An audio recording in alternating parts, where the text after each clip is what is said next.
I'm totally freaking out.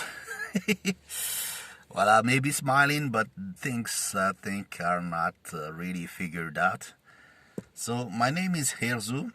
I'm a dad of a 14-year-old autistic son. I'm on a 9 to 5 job, and I'm freaking out because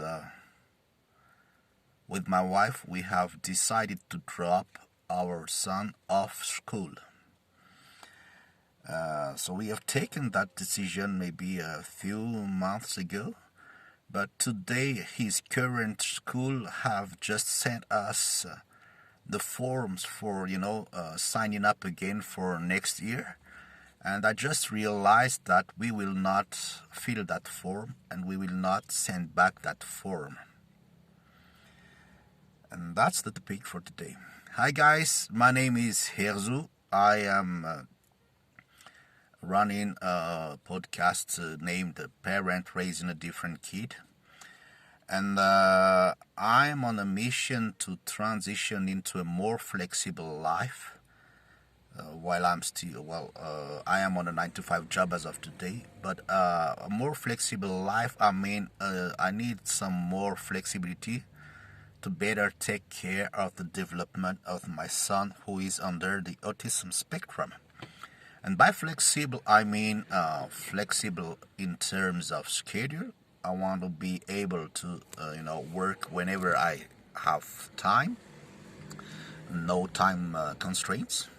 Because as we have our autistic sons, we never know what's gonna happen. Sometimes they may be doing some meltdowns, so you have to cancel your plans that you may have prepared for days, or maybe you have to bring him to some activities that are, sometimes around noon or something like this. So I need this flexibility in terms of time.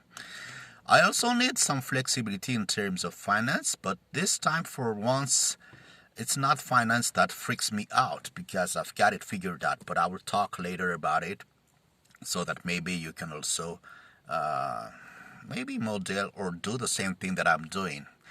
And I'm talking about flexibility in terms of location because, I am based in Madagascar. And, I think we have reached the limit in terms of support for autistic teenagers or kids here in Madagascar, and I have to consider moving to some other places, cities, countries, so as to keep on developing my autistic son. So I need this. So I need to consider an activity or some life purpose that I can be able to do wherever in the world, wherever there are some activities that may help my son grow and be more fulfilled.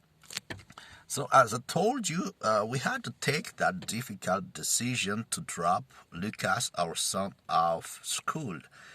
Well, that wasn't an easy decision to take because, just to give you an idea, as of now, he's 14 years old, but we can easily say that is maybe 5 years late when compared to what standard, school plan is. And for the last 3 years, he's been, doing that same class over and over again. And even though the class that he has been through is, I can say autism friendly, even though it's a standard. They are mixing autistic kids with, standard neurotypical kids. We can say that they have come to a limit also in terms of developing or in terms of providing what can help our son grow. And I am fully thankful for what they've done. After, our son is 14 years old now. We have discovered that he is under this autism spectrum when he was maybe 2.5 or 3 years.